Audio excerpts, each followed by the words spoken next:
संत श्रोमणी आचार्य भगवान गुरुदेव श्री विद्यासागर जी महाराज की।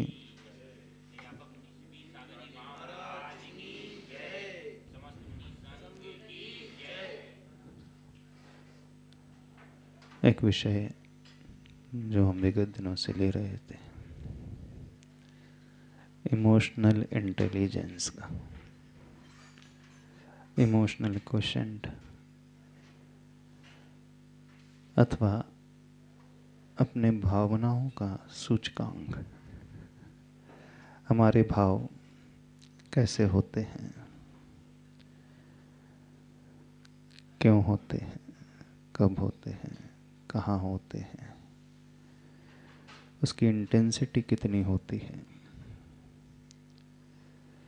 उसे हम कैसे व्यवस्थित कर पाएँ, मैनेज कर पाएँ, संभाल पाएँ, ये प्रक्रिया समझने की कोशिश कर रहे थे। अभी तक जो विषय हमने दिया था, सर्वप्रथम यदि हम अपने आप को संभालना चाहते हैं, अपने भावों को कंट्रोल करना चाहते हैं, तो पहली स्टेज जो होती है, उन भावों को देखने की कि वे ओरिजिनेट कहाँ से होते हैं और क्यों होते हैं, उसका ओरिजिन क्या है। इस विषय पे चर्चा की थी। जब ओरिजिन हमें पता चल जाता है, तभी हम अगली सीढ़ी पर कदम बढ़ाते हैं। मूल कारण ज्ञात होने पर डायग्नोस जैसे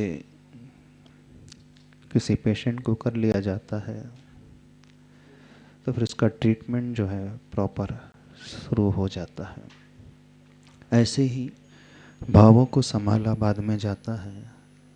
पहले ये देखा जाता है वे भाव उत्पन्न किन परिस्थितियों के कारण हो रहे हैं और क्यों हो रहे हैं।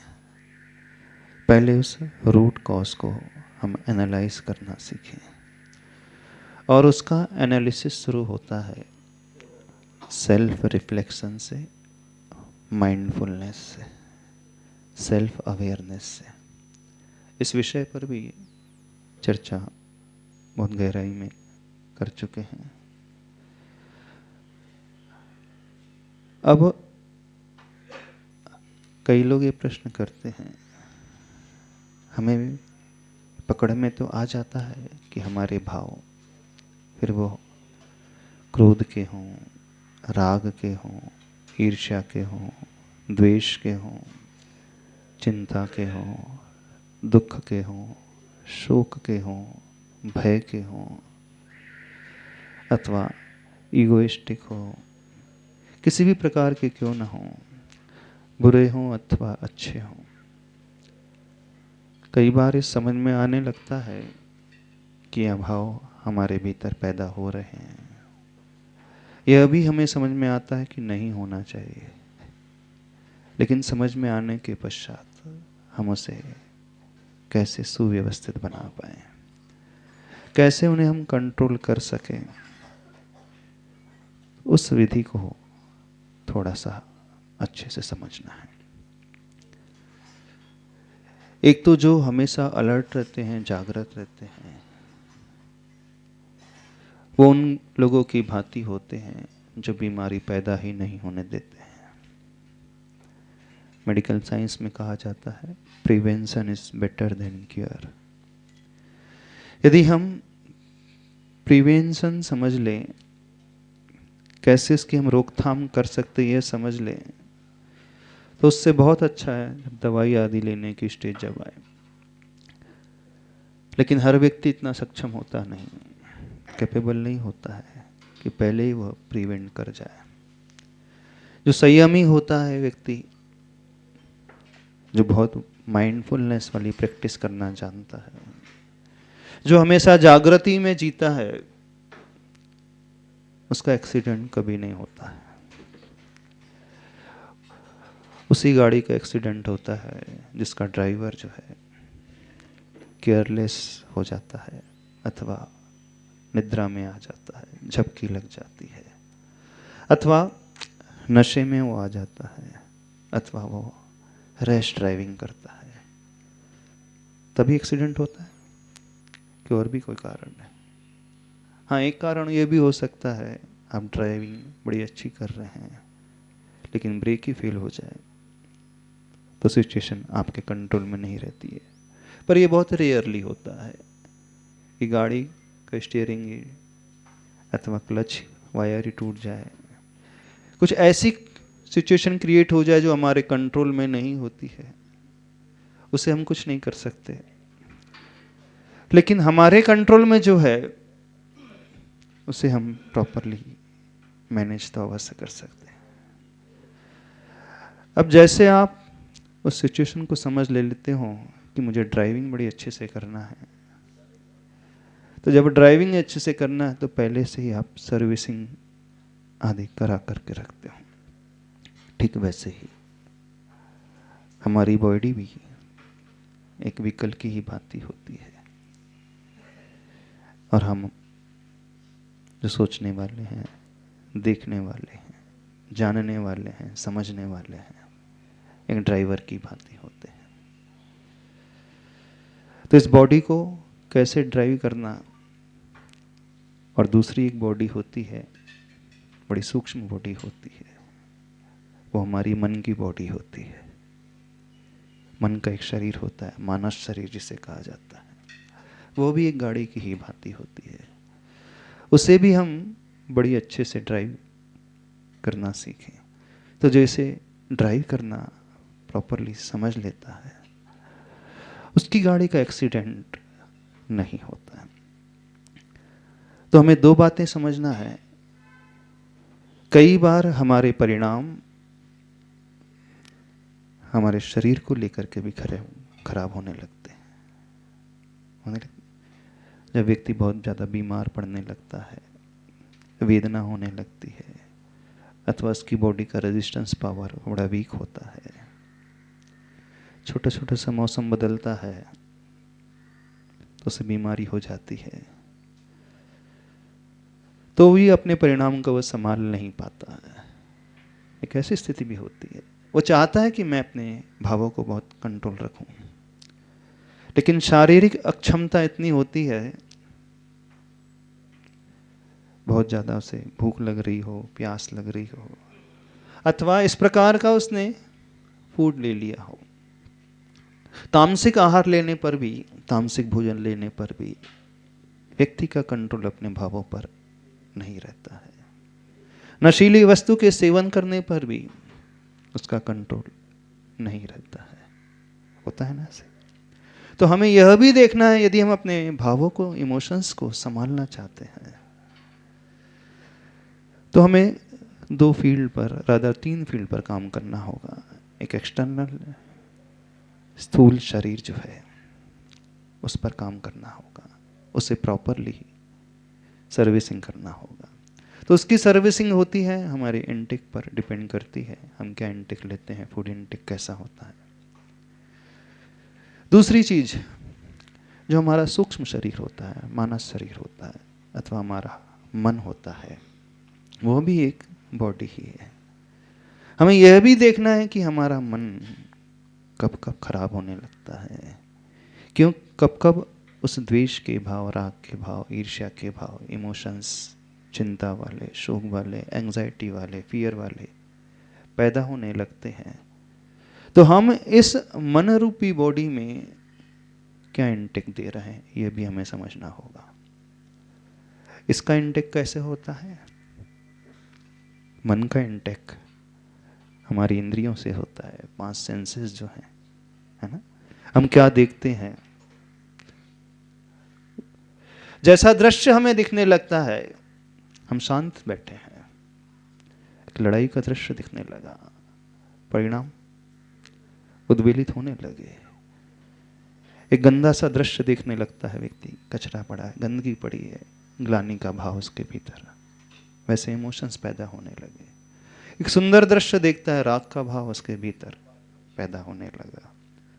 तो हमारे 5 जो सेंसेस हैं, सबसे इंपॉर्टेंट जो हमारा सेंस है चक्षु इंद्री का, आंखों का, बिल्कुल मान करके चलना।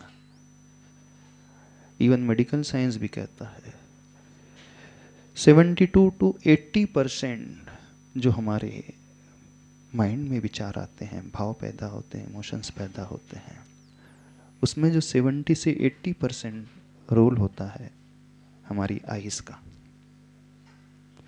बिल्कुल सबसे ज़्यादा हम 5 इंद्रियों में प्रयोग करते हैं तो अपनी आंखों का प्रयोग करते हैं। सोचा कभी आपने?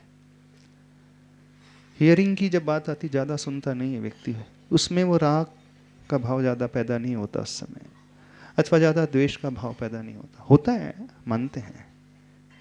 जब स्मेल करने की अथवा फ्रेग्रेंस की बात आती है, सुगंधी दुर्गंधी की बात होती है, तो बड़ा रेयरली होता है। एक जब रसना इंद्र की बात आती है, कुछ खाने पीने, हाँ उसमें भी होता है, राग द्वेष का भाव पैदा होता है, पर वो खाने की बात होगी हार्डली 1 to 2 आवर पूरे दिन भर में, उतना भी नहीं होगा। सब मिला लिया जाए तो आप भोजन करते हैं, खाते हैं, पीते हैं, कितना समय जाता होगा? 1 घंटा। मॉर्निंग में ब्रेकफास्ट है, लंच है, स्नैक्स है, डिनर है, पीना हो कुछ भी, 1 से 2 घंटे, उससे ज़्यादा टाइम नहीं होता होगा, नहीं जाता। लेकिन आइस की जो आज हम बात करते हैं, आंखों की जब हम बात करते हैं, 7 से 8 घंटे वो सोता है, इतने ही सोते होंगे। वैसे तो कुछ लोग होते हैं 6 आवर की ही नींद लेते हैं, ठीक है, कुछ लोग होते हैं 7-8 घंटे सोते हैं। यदि 8 घंटे भी मान लिए जाए आपकी आंखें बंद रहती है, तो 16 आवर्स दिन भर में आपकी आंखें जो हैं खुली रहती। अब उन आंखों का जो आप प्रयोग करते हो 16 घंटे डेली, मुख का प्रयोग, रसना इंद्री का प्रयोग 1 से 2 घंटे, कर्ण इंद्री का प्रयोग, कानों का प्रयोग, ईयर्स का प्रयोग, सुनने के में आता है। पर जब राग द्वेष की जब बात उत्पन्न होती है, उसकी हम चर्चा कर रहे हैं, अच्छी म्यूजिक सुना आपने, अच्छा सॉन्ग सुन लिया, अच्छा लगने लगा, अथवा प्रशंसा के शब्द सुन लिए, अंदर ही अंदर फूलने लगे, अभिमान से भर लगे, अथवा कोई निंदा कर रहा है, द्वेष का शब्द आपने सुना, ईर्ष्या का शब्द सुना, परिणाम खराब हो। पर उसमें भी जो टाइम यूज होता होगा हार्डली, अदर सेंस में 1-2 घंटा, अथवा फ्रूटफुल यूज करते हैं, कुछ आप प्रवचन सुन रहे हैं, सपोज स्पीच सुन रहे हो, अथवा मूवीज देख रहे हो, वहां देख भी रहे हो और साथ में सुनते भी हो, किसी से बात कर रहे हो, उसे देखते भी हो, सुनते भी हो, तो भी ईयर का जो प्रयोग होता है, कानों का भी प्रयोग होता है, तो उतना नहीं होता है। लेकिन आंखों के प्रयोग की जब बात आती है, 16 घंटे ऑन एन एवरेज हो जाता है। अब जो 16 घंटे आप इन आंखों का यूज कर रहे हो, कैसा यूज करते हो? सबसे ज्यादा हमारी इस में जो फीडिंग हो रही है, हमारे सूक्ष्म शरीर में जो फीडिंग हो रही है, सबसे बड़ा रोल है उसमें तो हमारी आंखों का है ना? हाँ, नो डाउट एक थॉट प्रोसेस भी है, उसका भी है, लेकिन जब हम इंद्रियों की बात कर रहे हैं तो आंखों का प्रयोग सबसे अधिक होता है। इन आंखों से वो देखते ही रहता है। आपने किसी व्यक्ति को देखा, बिगिनिंग हुई देखने से, अब उसके बाद जो है थॉट प्रोसेस शुरू हो गए, विचार आना पैदा हो गए, इमोशंस होना उत्पन्न होना पैदा हो गए। किसी को देख करके या तो अच्छा इमोशन पैदा होगा, राग का भाव जनरेट होगा, द्वेष का भाव पैदा होगा, अथवा सपोज आप रास्ते से जा रहे हैं, एक बहुत अच्छी कार आपने देखी, अब देखना कैसी यात्रा चलती है, मन की यात्रा कैसे चलती है। कार आपको नजर आई, लेटेस्ट मॉडल है, कौन सा मॉडल है, कौन सा XUV 700 ले लें कि मर्सिडीज ले लें, ऑडी ले लें, BMW ले लें? ठीक है, वो आपकी रेंज में नहीं है, ये तो आपकी रेंज में है, सीडान क्लास अच्छी है। अब क्या भाव पैदा हो गया, काश मेरे पास भी होती, अथवा वो दिन कब आएगा जब मेरे पास होगी, अथवा मैं कब इतना कमा पाऊंगा जब इसे अफोर्ड कर पाऊंगा। अब प्लानिंग शुरू हो गई, कैसे सेविंग करना है, कहाँ से लोन लेना है, कितना एक्स्ट्रा वर्क करना पड़ेगा, शुरू हो जाती है। हो गई ना शुरू? अथवा किसी व्यक्ति को देखा आपने, अथवा कोई मूवी का दृश्य देखा, टीवी सीरियल देखा, तो मोबाइल यूज कर रहे थे, कुछ क्लिपिंग आपने देख ली। अब देखना तो पहला कदम हुआ, अब देखने के बाद जो भावों की यात्रा शुरू होती है, कैसे होती है और कहां तक पहुंच जाते हैं आप? जैन शास्त्रों में कथा आती है, हमने शायद पहले कभी आपको बताई भी थी। शाली सिक्त मत्स्य की, तंदुल मत्स्य की, है ना? समुद्र में रहने वाला वो राघव मत्स्य, जब वो सोता है 6 घंटे लगातार सोते रहता, तो 6 घंटे तक उसका मुख खुला रहता है, उसके मुख में बहुत सारी मछलियां आती चले जाती है। उसी के कान में रहने वाला, उसी के मल को खा करके जीवित रहने वाला, जैसे हमारी बॉडी में बैक्टीरिया उत्पन्न होते रहते हैं, जीव उत्पन्न हो रहते हैं, ऐसे उसके कान में भी रहता है छोटा सा मत्स्य, उसका नाम तंदुल मत्स्य। तंदुल में चावल की भांति, बाकायदा 5 इंद्रिय उसके पास मन है, वो सिर्फ दिखता है। हाँ, क्या दिखता है? इसका मुख खुला है, बहुत सारी मछलियां आ रही हैं, मुख में प्रवेश कर रही, निकल जा रही है। अब देखने के बाद उसकी यात्रा शुरू हो गई। कैसा बेवकूफ है! यदि मैं इसकी जगह होता तो एक को भी नहीं छोड़ता, मुख बंद कर लेता, सारी मछली पेट में। उसका परिणाम क्या हुआ? 7वें नरक में जाकर के वो पैदा हो जाता है। शुरुआत कहां से हुई थी? देखने से। आपके मन में पाप का भाव पैदा होता है। आजकल आप देख बहुत रहे हो, सभी लोग बहुत कुछ देखते हैं।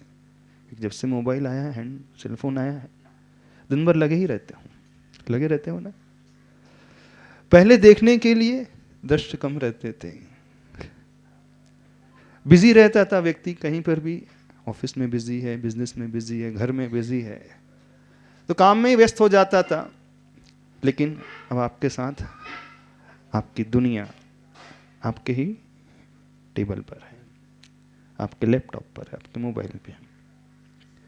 अभी जितना ज्यादा वो अपनी आंखों का प्रयोग कर रहा है आज के जमाने में, शायद पहले कभी नहीं करता था। ओम, क्या हुआ भाई? ठीक था पहले सब, आवाज ठीक चल रही थी। पहले उसके पास इतने मौके थे ही नहीं थे ना। अभी उसके पास बहुत सारे मौके आ गए।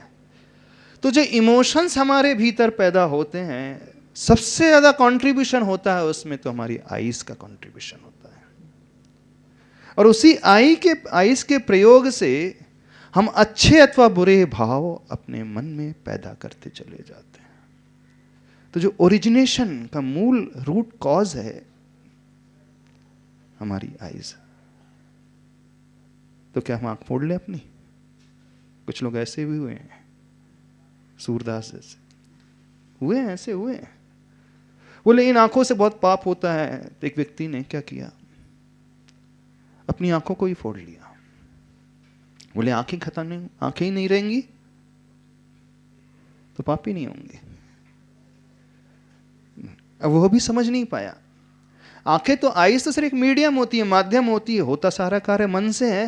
लेकिन हमारी आंखें जब सबसे पहले माध्यम का रोल अदा करती हैं। खैर वो तो फंस गया था, आंखें फूटने के पश्चात भी वो पाप में डूबा हुआ था। आप आर्ग्यू कर सकते हैं कि महाराज जो जन्मजात अंधा होता है तो क्या उसके इमोशंस अच्छे ही रहते हैं? जिसने दुनिया को आज तक देखा ही नहीं, जिसे आंखें कभी मिली ही नहीं, उसके मन में भी पाप के भाव, उसके मन में भी द्वेष के भाव, उसके मन में भी ईर्ष्या के भाव, उसके मन में भी शोक, चिंता, एंजाइटी, दुख आदि, उसके मन में भी इमोशंस ऐसे पैदा होते रहते हैं। नहीं होते तो रहे, बिल्कुल होते हैं, सबके मन में होते हैं। पर हमारा कहने का मतलब है, हमारी आंखें एक बहुत बड़ा रोल प्ले करती हैं। हमें आंखों को नहीं फोड़ना है, आंखों को बंद भी नहीं करना, आंखों को देखना भी का प्रयोग भी नहीं करना, पर हमें करना अपने मन का प्रयोग करना है। पर उसमें वो आंखें सहयोगी बन रही हैं अथवा विरोधी बन रही हैं, ये थोड़ा सा एनालाइज हमें करना है। तो यदि हम चाहते हैं कि हमारे इमोशंस अच्छे रहें, तो हमें यह अध्ययन करना आना बड़ा आवश्यक है कि हम अपने सेंसेस यानी इंद्रियों का कितना प्रयोग करते हैं अच्छे में और कितना प्रयोग करते हैं खराब में। अब ये कैसे होगा? इसका निर्णय भी होगा तो हमारी माइंडफुलनेस वाली एक्टिविटी से। ने जो संयमी हो जाता है, संयमी इन द सेंस जिसका कंट्रोल अपने ऊपर होता है, उस सेंस में हम संयमी ले रहे हैं। वैसे संयमी तो साधु होते हैं, मुनि होते हैं, जो इंद्रियों के विषयों की ओर आकृष्ट नहीं होते हैं। लेकिन संसार में रहने वाला गृहस्थ भी यदि अपनी आंखों को, अपनी इंद्रियों को अच्छे से उपयोग करना सीख ले, तो वो भी बहुत हद तक, एक लिमिट तक अच्छा जीवन जी सकता है। तो हम अपने इमोशंस को सुव्यवस्थित बनाना चाहते हैं, तो हमें यह देखना होगा जो इनटेक हम ले रहे हैं अपनी पांचों इंद्रियों से, कितना गलत ले रहे हैं और कितना सही ले रहे हैं। यदि मन बार बार खराब हो रहा है, मन में द्वेष के, राग के, इधर उधर के भाव पैदा हो रहे हैं, तो जैसे जितना अच्छा भोजन किया जाता है, सात्विक भोजन किया जाता है, शरीर उतना ही, बॉडी उतनी फिट रहती है। और जितना तामसिक भोजन किया जाएगा, स्पाइसी है, ऑयली है, शुगर वाला है, फैट वाला है, तो आप तो देखते हैं बॉडी में भी प्रॉब्लम आने लगते हैं। कोलेस्ट्रॉल की समस्या है, ओबेसिटी की समस्या है, और न जाने कितनी।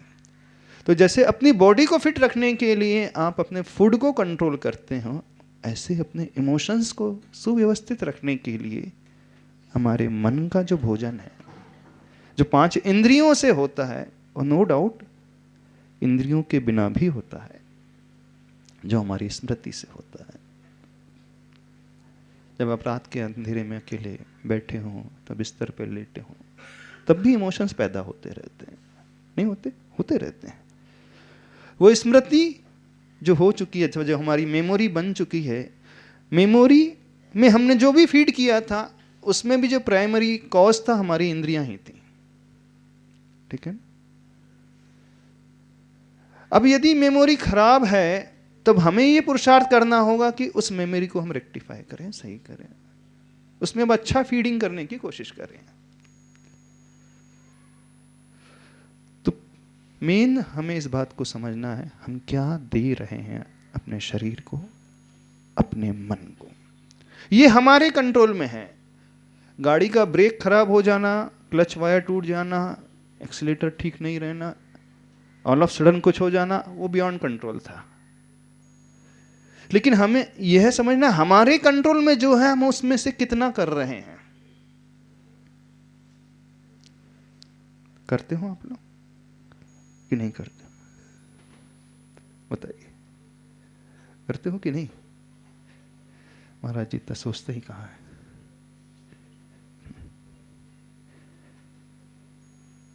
तो फिर क्या हम जीवन में, दुनिया में अच्छे से जिए नहीं, ऐशो आराम ना करें, एंजॉय ना करें? नहीं, एंजॉयमेंट के लिए मना नहीं किया जा रहा।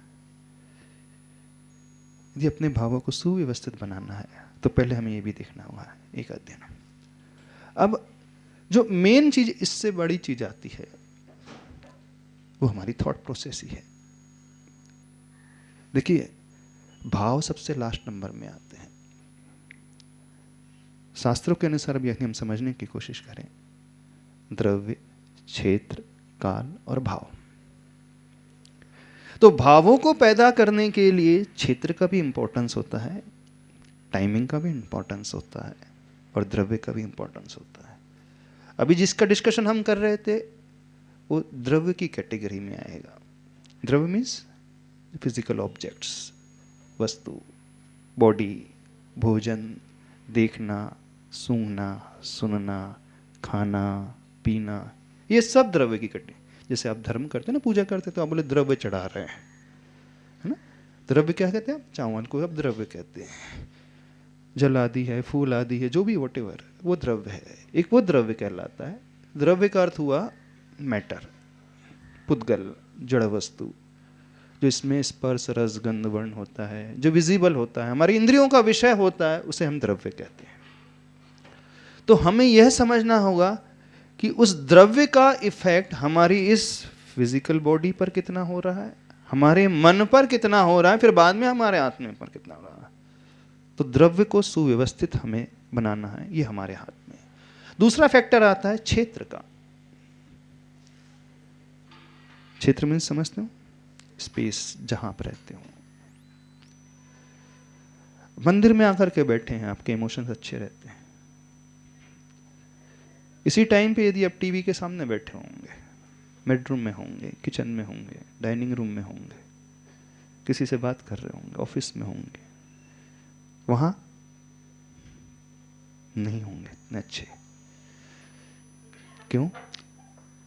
क्षेत्र की जो वाइब्रेशंस होती हैं स्पेस में, पॉजिटिव वाइब्रेशन जहां होती हैं, वो वाइब्रेशन हमारे लिए विचारों को पैदा करने में सहयोगी होती है, हमारे इमोशंस को बनाने में सहयोगी होती है। नेगेटिव वाइब्रेशन जहां होंगी, बट नेचुरल है, आप बैठे हैं और आपके पास में आके दो लोग लड़ने लगे, चिल्लाने लगे, जोर जोर से बातें करने लगे, गाली देने लगे, तो आपका भी मन डिस्ट्रैक्ट तो हो ही जाएगा। आप शांति से बैठते, आप शांति से नहीं बैठ पाओगे। आप कुछ लिख रहे थे, लिख नहीं पाओगे। आप पूजा कर रहे थे, जाप दे रहे थे, स्वाध्याय कर रहे थे, कुछ पढ़ रहे थे, अपना काम कर रहे थे, नहीं कर पाओगे। क्यों? क्योंकि उस क्षेत्र में वे लोग आकर के बैठ गए जो कषाय कर रहे हैं, लड़ाई भिड़ाई कर रहे हैं, जो भी कर रहे हैं, XYZ। तो हमें यह भी देखना है जिस क्षेत्र का हम आलम्बन लेते हैं वो प्रॉपर है भी कि नहीं। अब कुछ क्षेत्र रहते हैं जिसमें हमारा कंट्रोल होता भी, जिसमें नहीं भी होता है। सपोज आपके घर के आगे कचरा डालने का स्थान है, कचरा डस्टबिन है, सारे मोहल्ले का, सारी सोसाइटी का कचरा वहीं आता है। अब जैसे ही दरवाजा अथवा विंडो खोलते हो, सीधे दुर्गंध आती है। ये तो उस डस्टबिन को हटा दिया जाए, कचरे वाले क्षेत्र को, स्थान को कहीं और स्थानांतरित किया जाए, वहां पे अच्छे से पौधे लगा दिए जाए, फूल के सुगंधी वाले वृक्ष आ जाए। पर यह भी हमेशा अपने हाथ में नहीं होता है। जहां आपका फ्लैट है, जहां आपका बंगलो है, जहां आपका घर है, उसके सामने ही है, तो उसे आप बदल ही नहीं सकते। यदि आप उसको नहीं बदल सकते, उस कचरे वाले स्थान को नहीं बदल सकते, उसे फुलवारी नहीं बना सकते, उसे गार्डन के रूप में कन्वर्ट नहीं कर सकते, तो फिर क्या करें? अपना घर बदल। पर कई बार वो भी होता है, वो भी पॉसिबल नहीं होता है। हर व्यक्ति इतना कैपेसिटी वाला नहीं होता है। पूरा जीवन निकल जाता तब कहीं तो घर बन पाता है। और भाग्य से ऐसी जगह मिला, नहीं बनवाया, तब क्या करें? सिचुएशन कुछ ऐसी होती है जहां बदलना हमारे हाथ में नहीं है, वो भी हमारे कंट्रोल में नहीं है, तो क्या किया जाए? आप क्या करते हो उस समय? अपने इमोशन को कैसे संभालते हो? आप क्या करोगे? रूम फ्रेशनर कर, हाँ, परफ्यूम लगाओगे, स्प्रे लगाओगे, डिओड्रेंट लगाओगे, इससे ज्यादा और क्या कर पाओगे? और कुछ कर पाओगे? कचरे वाले स्थान को आप नहीं बदल सकते, वहां फुलवारी नहीं लगा सकते। तो अपने आप को व्यक्ति बदलने, अपनी सराउंडिंग को बदलने की वो कोशिश करेगा, जितनी उसके हाथ में है। उसका घर उसके हाथ में है, उस प्रकार से वो डेकोरेट कर सकता है, उस प्रकार से वो स्प्रे कर सकता है, रूम फ्रेशनर यूज कर सकता है। उस प्रकार की सीनरी लगा सकता है और कुछ नहीं कर सकता। तो एक चीज होती है वो क्षेत्र जो हमारे आत्मा बदलने की क्षमता रखती है, और एक वो जो नहीं है। अब जो नहीं है तो फिर उसे सहन करो, एक्सेप्ट करो, और जो है उसे बदलो। या तो उससे बदल दो, या अपनी सराउंडिंग को बदल दो, अथवा और सूक्ष्म आ जाए तो अपने आप को बदल दें। एक बड़ा अच्छा एग्जाम्पल आता है, अच्छी स्टोरी आती है। एक बार क्या हुआ, एक राजा, उसे एक बीमारी हो गई। कई वैद्य को दिखाया, बीमारी ठीक ही नहीं हो रही। राज वैद्य ने देख लिया, दूसरे देश के वैद्य आए, उनने चेक कर लिया, बीमारी ठीक ही नहीं हो रही। राजा बड़ा परेशान है। और उसको एक बीमारी थी, जब भी वो आँख खोलता उसे कुछ दिखता, उसका दिमाग खराब हो जाता। बहुत समय के पश्चात एक बहुत दूर से एक वृद्ध वैद्य आया। बोले, राजन मैं आपको ठीक कर सकता हूँ। बोले ठीक है, बहुत अच्छी बात है। बोले आप ठीक हो सकते हैं, लेकिन एक कार्य आपको करना है। बोले कौन सा कार्य? बोले आपको हर जगह हरा हरा दृश्य देखना है बस। जितना हरियाली आप देखोगे, जितना हरा दृश्य देखोगे, उतने ही आप अंदर से मानसिक रूप से स्वस्थ होते चले जाओगे। तो राजा ने आज्ञा जारी कर दी। क्या आज्ञा दे दी? सब जगह मुझे हरा रंग के अलावा कुछ नजर नहीं आना चाहिए। राजा आज्ञा थी। तो पेंटिंग शुरू होगी, पूरा राजमहल को हरे रंग से पोत दिया गया। राजा अपने महल से निकला, रास्ते में चल रहा था, पर लोगों के घर थोड़ी हरे थे। राजा ने आज्ञा दी, बोले इस राज्य में जितने भी घर हैं सब हरे कर दो। मंत्री ने सारे घर हरे कर दिए। ठीक है, बाहर से हरे हो गए, लेकिन अंदर से थोड़ी हरे होंगे। मंत्री महोदय बड़े परेशान। बोले कहां तक हम हरा हरा करें भाई, एक लिमिट होती है हरे हरे करने की। तो एक जो वृद्ध मंत्री था, उसने सजेशन दिया, अब पूरी दुनिया को हरा नहीं कर सकते, ऐसा करते हैं राजा को एक चश्मा पहना देते हैं, हरे गिलास वाला। अब जैसे ही हरे गिलास वाला चश्मा पहना राजे ने, अब उसे हरियाली हरियाली नजर आने लगी। बात समझ में आ रही? हरा देखना हो तो सारी दुनिया को हरे रंग में रंग दो। हरी को देखना है तो सारी दुनिया को हरे के रंग में रंग दो, या अपने आप को हरी अथवा हरे के रंग में रंग दो। कौन सा आसान है? क्यों, कौन सा आसान है?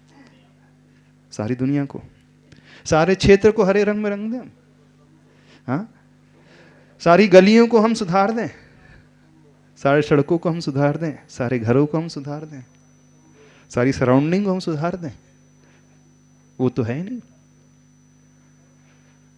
तो जो आसान तरीका है, दुनिया में हजारों लोगों से हम मिलते हैं, है ना, शिकायत रहती है, वो व्यक्ति ही मेरा दिमाग खराब कर देता है, मुझसे अच्छे से पेश नहीं आता है, एक व्यक्ति मेरी बुराई करते रहता है, मुझसे अच्छे से बात नहीं करता है, उसे देख करके मुझे गुस्सा ही आते रहता है। क्या शिकायत है? वो लाइफ पार्टनर ऐसा है, हमेशा लड़ती ही रहती है। तो बच्चे जो हैं सुनते ही नहीं है। तो बहू तो ऐसी मिली है, कुछ पूछो नहीं, कौन सी जन्म का बैर निकाल रही है पता ही नहीं। कितनी शिकायत, बहुत शिकायत है। अब आप किस किस को बदलने चाहोगे? कितनी हरियाली बाहर से पैदा करने चाहोगे, और कितने को कर पाओगे? तो दूसरा आसान तरीका है हरा चश्मा, जैसे राजा ने पहन लिया। जैसे ही हरा चश्मा पहना, अब धीरे धीरे राजा स्वस्थ होता चला गया। बिल्कुल, क्यों? क्योंकि हरियाली हरियाली नजर आने लगी। तो जब हम दुनिया को बदलने की कोशिश करते हैं वो निमित्ताधीन दृष्टि होती है। जब हम स्वयं को बदलने की कोशिश करते हैं तो वो पादान प्रधान दृष्टि होती है। आप लोग क्या करते हो अपने इमोशंस को सुव्यवस्थित बनाने के लिए? दुनिया को बदलते हो, है ना? सारे घर को बदल लूंगा, क्या बोलते हो? सब लोगों को मैं बदल दूंगा। कितने को बदल पाओगे? छोटी सी है जिंदगी।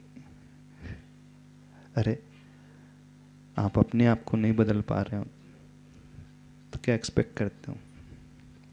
कैसे एक्सपेक्ट करते हो कि दुनिया को बदल दोगे? जो व्यक्ति स्वयं को नहीं बदल पा रहा है वो कैसे बदल सकता है दूसरों को? बदल सकता? तो आसान तरीका निमित्त को बदलना है कि आसान तरीका उपादान यानी अपने आप को बदलना? सारे राज्य को हरा हरा करना वो आसान है कि एक चश्मा हरा पहनना वो आसान है? सारे राज्य को हरे करने में लाखों नहीं करोड़ों खर्च हो जाएंगे तो भी नहीं हो पाएगा। और चश्मा 100 रुपए का है, अपने आप ही हो गया। कितना आसान है। तो अपनी फीडिंग कैसी हो रही है? द्रव्याश्रित, क्षेत्राश्रित, यह भी हमें देखना है। तीसरा एक इफेक्ट होता है काल पर, काल के कारण, टाइमिंग के कारण।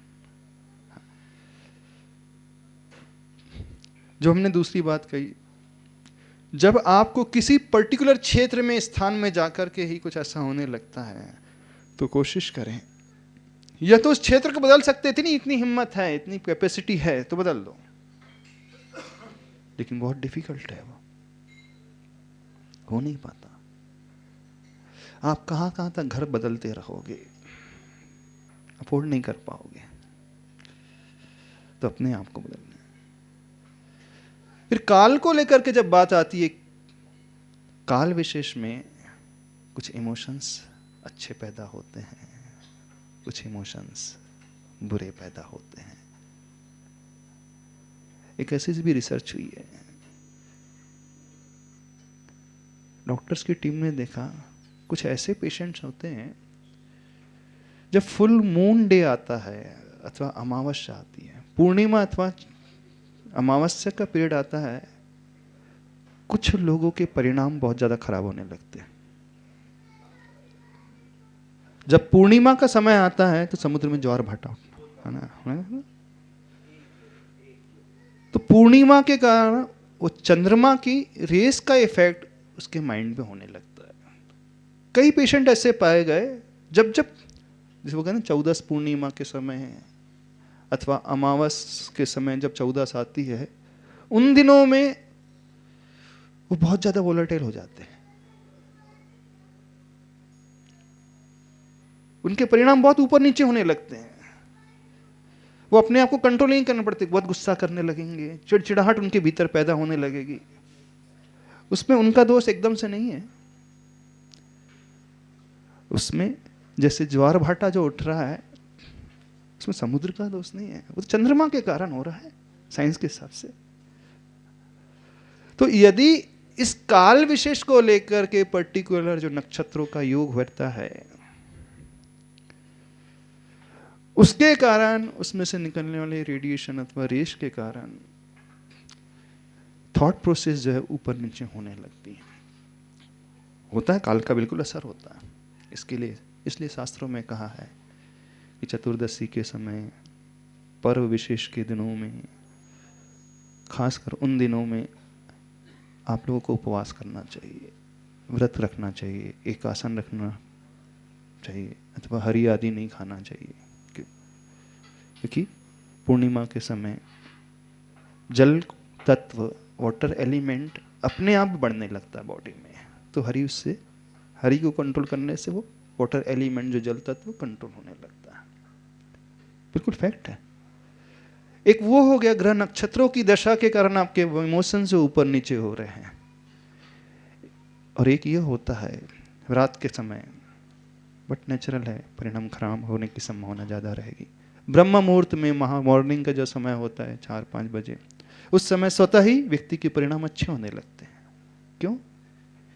कि चारों तरफ जो वर्गणाएं हैं, चारों तरफ जो क्लाइमेट है अथवा यू का एटमॉस्फेयर इस प्रकार का हो जाता है, हर व्यक्ति वहां पाप की क्रियाओं से विश्राम लेकर के धर्म की क्रियाएं, पुण्य की क्रियाएं, जाप है, पाठ है, भक्ति है, भजन है, आरती है, पूजा है, मंदिर है, इन क्रियाओं को वहां जाकर के इन क्रियाओं को करने लगता है, तो वो सराउंडिंग भी हेल्प करती है परिणामों को अच्छा बनाने के लिए।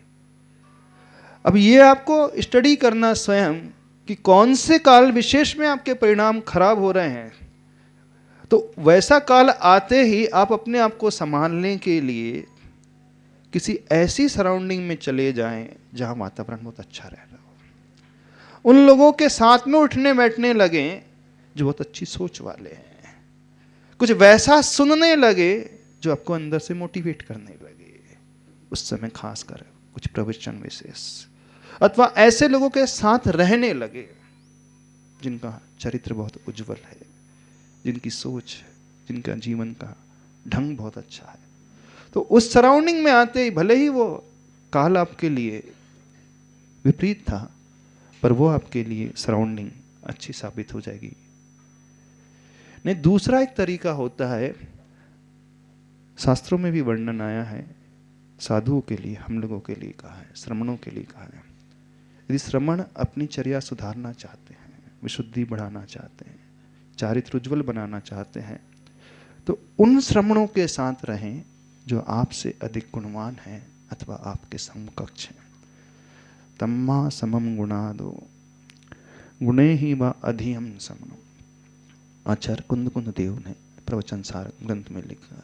अपने से अधिक गुण वाले श्रमणों के साथ अथवा अपने समकक्ष वाले श्रमणों के साथ रहने शुरू करें, तो आपके इमोशन यदि कंट्रोल में नहीं आ रहे हैं तो आप अपनी कंपनी को चेक करना सीखें, वॉच करना सीखें। कुल मिलाकर के नटशेल यदि हम कहना चाहें, वॉच की स्पेलिंग क्या होती है? WATCH। Watch your words, watch your actions, watch your thoughts, watch your company and watch your habit.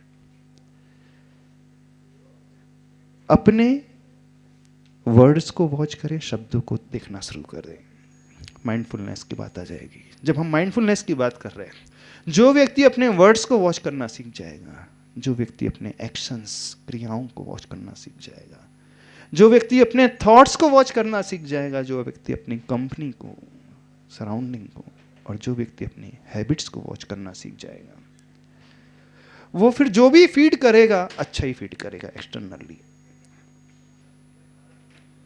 तो जब हम माइंडफुलनेस की बात कर रहे हैं, तो माइंडफुलनेस का अर्थ है watch everything, what ever is happening, उसे वॉच करना सीखें, देखना सीखें।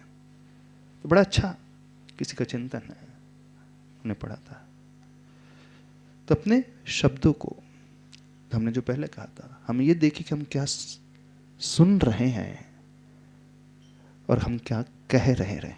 दो चीज, हम क्या देख रहे हैं, watch what we are seeing, हम क्या खा रहे हैं, watch what we are eating,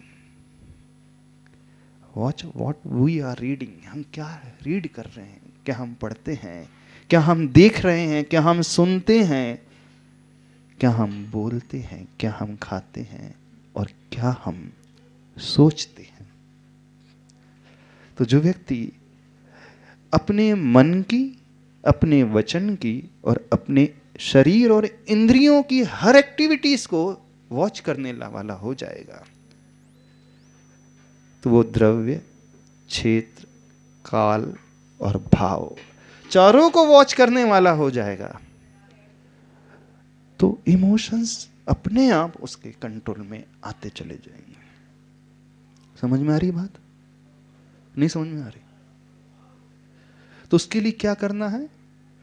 हमें निमित्ताधीन दृष्टि न रख करके उपादान प्रधान दृष्टि रखना है। चेंजेस हमें दुनिया में नहीं लाना है, चेंजेस हमें सराउंडिंग में रहने वाले लोगों में नहीं लाना है, चेंजेस हमें उस रंग घर में नहीं लाना है, चेंजेस अपने आप में लाना।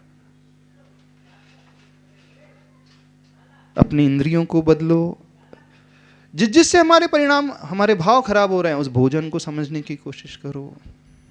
जो हम देखते हैं, जो हम पढ़ते हैं, जो हम सुनते हैं, जो हम खाते हैं, जो हम पीते हैं, और जिन लोगों के साथ हम रहते हैं। एक समाधान की हमने बात की थी इस कारण 3-4 दिन पहले, कि एक लाइव रोल मॉडल बनाओ अपनी लाइफ में। एक ऐसा लाइव जीवंत व्यक्ति जो आइडियल के रूप में हो। एक नहीं, कई हो सकते हैं, हर फील्ड के डिफरेंट हो सकते हैं। आपकी स्टडी में, बिजनेस में, ऑफिस में, गृहस्थी में, किचन में, मंदिर में, गुरु में, उन्हें बनाना सीखो।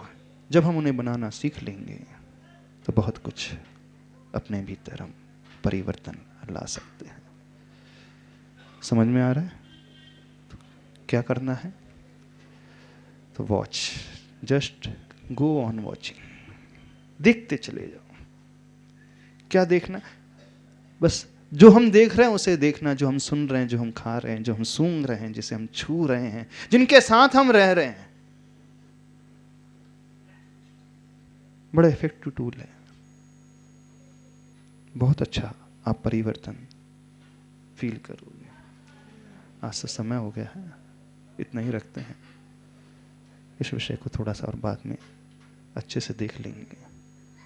सारा खेल हमारे इमोशंस पर ही डिपेंड करता है। जो व्यक्ति जितना हाई ईक्यू लेवल वाला, अथवा जिसका इमोशनल इंटेलिजेंस जितना अच्छा होता है, वो उतना ही आनंद में रहने वाला, सुख में प्रसन्न रहने वाला, वो उतना ही धार्मिक होता है। उसे हम हिंदी में कहना चाहें भावनात्मक बुद्धिमत्ता। इमोशनल इंटेलिजेंस मीन्स भावनात्मक बुद्धिमत्ता। एक वह बुद्धि जो हमारी भावनाओं को व्यवस्थित बनाए, वो ज्ञान जो हमारी भावनाओं को एक रूपांतरण दे, एक नई दिशा दे। बस ये आ गया तो सब कुछ आ गया। तो उसका समाधान उपादान प्रधान दृष्टि। और भी कुछ पॉइंट्स हैं, अपन बाद में डिस्कस कर लेंगे, आज इतना ही रखते हैं। कोई डाउट तो नहीं है? आसान है, कठिन है? थोड़ा सा कठिन तो है, पर जब तक ये नहीं सोचेंगे, विचार नहीं करेंगे, तो रास्ता हमें निकलेगा ही नहीं। अब कैसे वो दृष्टि लाए, इस विषय को अपन बाद में डिस्कस कर लेंगे। आज इतना ही रखते हैं। बोलिए आचार्य परमेश्वरी गुरुदेव श्री विद्यासागर जी महाराज की जय।